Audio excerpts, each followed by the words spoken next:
मग आमचं म्हणणं आहे, बुद्ध कोणाचा अवतार? बुद्ध कोणाचा अवतार? बुद्ध विज्ञानवादी आहे. बुद्ध कोणाचा अवतार?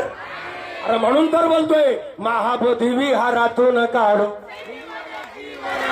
अरे महाबोधी विहारातून काढू बुद्ध काय आमचं प्रेरणास्थान, तयेच ठेवून मनात भान. बुद्ध काय आमचं प्रेरणास्थान, तयेच ठेवून मनात भान.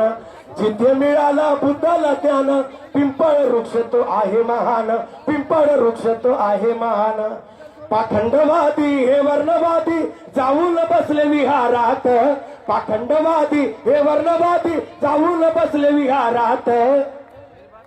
आणि मग या पंड्याला विहारातून काढून तिथं आम्हाला भिक्खू संघाला बसवायचंय. कोणाला बसवायचंय?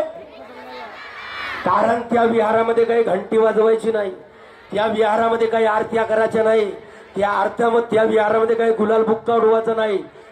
तर आम्हाला तिथं त्रिशरण पंचशील घ्यायचंय, जगाला तिथून धम्माची शिकवण द्यायची, आम्हाला तिथून बुद्ध धम्म प्रचार प्रसार करायचा आहे. म्हणून